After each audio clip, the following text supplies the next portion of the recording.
Ya, pemirsa, selamat pagi. Hari ini Kamis 14 November 2024 ya. Ada satu hal yang jarang banget saya omongin dan pengen banget sebenarnya saya omongin, dan ini adalah mungkin nasihat dari beberapa orang-orang di sekitaran saya ya, di circle saya ya. Ketika kita mendengar yang namanya adaptasi kebiasaan baru atau AKB, ini kan populer pada saat detik-detik ya virus corona atau COVID-19 ini ditetapkan sebagai sebuah endemi ya, sama seperti halnya AIDS, HIV/AIDS itu sudah ditetapkan sebagai sebuah endemi dari 1985 hingga sekarang ya. Kalau COVID-19 baru ditetapkan sebagai endemi itu tahun lalu 2023 ya. Kita mendengar ada yang namanya adaptasi kebiasaan baru, dimana kita yang biasanya nggak pernah cuci tangan jadi rajin cuci tangan, dimana kita yang tadinya tidak biasa bermasker menjadi mulai bermasker ya kan, bermasker ketika memang dirasa ada penyakit, terutama mungkin penyakit-penyakit yang arahnya ke arah diagnosis ke COVID-19. Lalu kebiasaan isolasi diri, istirahat kalau memang terserang penyakit gitu. Nah, ketika kita awalnya tidak terbiasa dengan sesuatu yang mungkin baru atau aneh atau berbeda atau di luar ini kita lah gitu, misalkan langkah pertama yang bisa kita lakukan adalah cobalah untuk perlahan membiasakan gitu loh. Cobalah untuk perlahan-lahan membiasakan gitu loh, sesuatu yang tadinya berada di luar kebiasaan kita itu.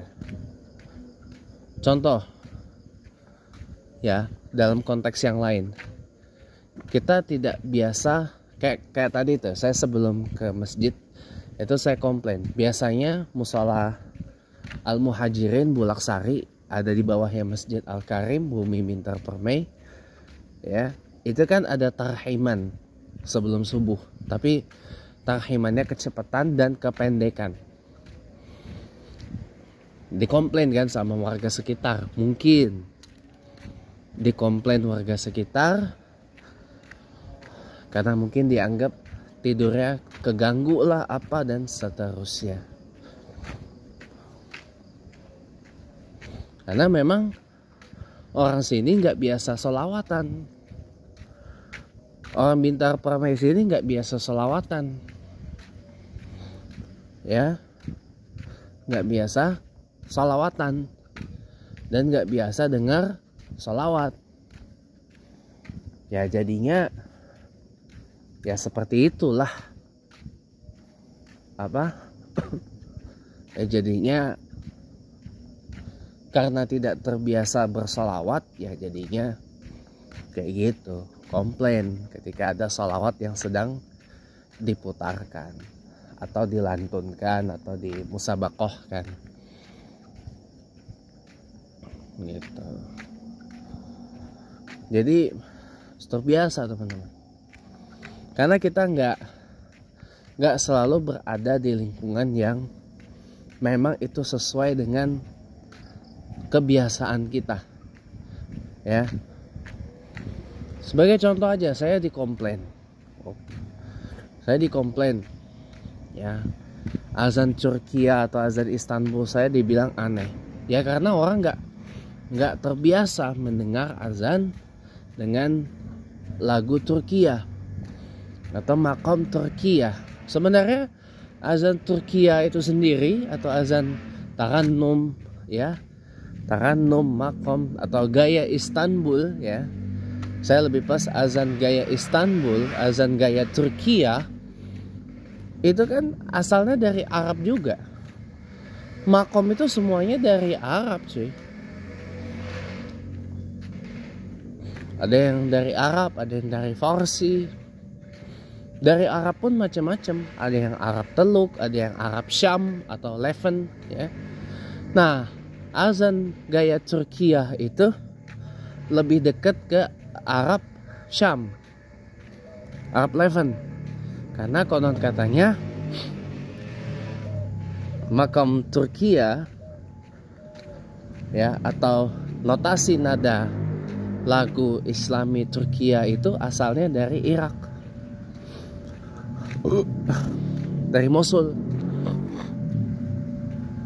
Dan dia juga mengambil dari unsur musik Bizantium atau Romawi Timur.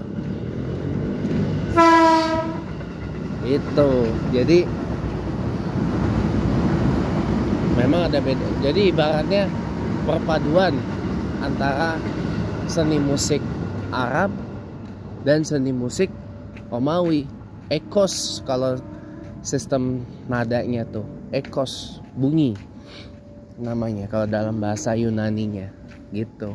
Kan nggak biasa orang. Ya, cobalah belajar untuk membiasakan. Ya, belajar membiasakan, nanti lama-lama jadi terbiasa. Belajar membiasakan sholawat, nanti lama-lama terbiasa sholawat. Ya. Belajar membiasakan mencegah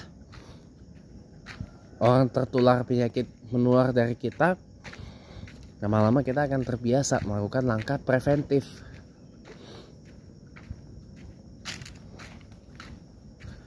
Agar orang tidak tertular penyakit menular dari kita. Itu. Jadi Allah bisa karena terbiasa. Itu judul pembahasan kita pagi ini. Allah bisa karena terbiasa. Ya. Kalau sudah terbiasa, maka bagaimana biar terbiasa? Ya harus kita biasakan. Contoh, ya. Misal nih, beberapa kawan ngeluh, oh Indonesia nerapin sistem dan kurikulum pendidikan Finlandia gitu kan, yang belajarnya singkat, tidak lama gitu kan, dan tidak ada pekerjaan rumah atau PR dan sebagainya. Ya masalahnya begini ya, kan kita harus lihat dulu sikonnya dari anak-anak kita, dari mereka-mereka yang masih sekolah ini kan rata-rata orangnya kan kalau dikasih waktu lowong yang banyak banget itu, bahkan saya juga ngajar ngaji di tempat teman saya bilang kalau ini saya skor paling lama seminggu sampai 6 bulan. Seneng katanya. Kenapa senengnya? Ya karena bisa dipakai buat main dan rebahan. Ya, kalau anak-anak di Finlandia ya, para siswa-siswi di Finlandia waktu lowong banyak, mereka biasa ningkatin keterampilan. Kalau masih tinggal sama orang tua, bantu orang tua. Ya. Mereka belajar lebih dan sebagainya. Ya karena memang mereka terbiasa untuk itu. Nah kalau di sini anak-anaknya pada biasa apa? Main. Kalau nggak main mabar, rebahan. Lah bagaimana mau kurikulum pendidikan Finland mau kerja di sini? Ya. Orang nggak dikasih PR, orang nggak dikasih bahan buat belajar di rumah gitu ya.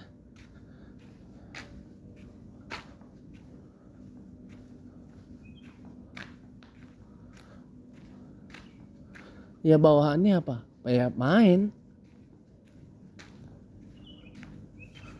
gitu loh, main mabar, kalau nggak itu rebahan panjang hari. Sebenarnya rebahan itu bisa jadi produktif loh. Nanti kita kapan waktu kita ngobrolin ya, kita bicarakan rebahan yang produktif itu kayak gimana. Nanti kita bicarakan, insya Allah ya, kapan waktu lah ya. Jadi gini loh kawan ya, ya karena orang sini apa, nggak biasa belajar karena nggak membiasakan karena nggak suka belajar. Karena di sini mohon maaf, tidak semua orang memiliki awareness yang tinggi tentang pendidikan, tentang sekolah itu penting. Karena rata-rata ya mohon maaf, orang itu menganggap ya sekolah mah nggak penting-penting banget gitu kan. Sekolah mulu pinter kagak, kalau kata teman saya yang orang kebun kopi sini, Ojan namanya. Sekolah mulu pinter kagak katanya. Itu kan doktrin yang seakan-akan kayak ya sekolah mah nggak penting, yang penting apa, bisa bertahan hidup, yang penting mah apa, bisa dapat duit. Iya, akhir kata gini deh, saya cuma mau mengatakan gini ya, kalau kaitannya dengan itu ya, akan ketahuan mana orang yang cari duitnya dengan cara yang benar, bukan orang cari duit ya, orang yang dapat uang dengan cara yang benar, dan mana orang yang dapat uang dengan cara yang nggak benar. Kelihatan dari orang itu sekolah apa enggak, itu salah satunya. Assalamualaikum warahmatullahi wabarakatuh. Selamat pagi.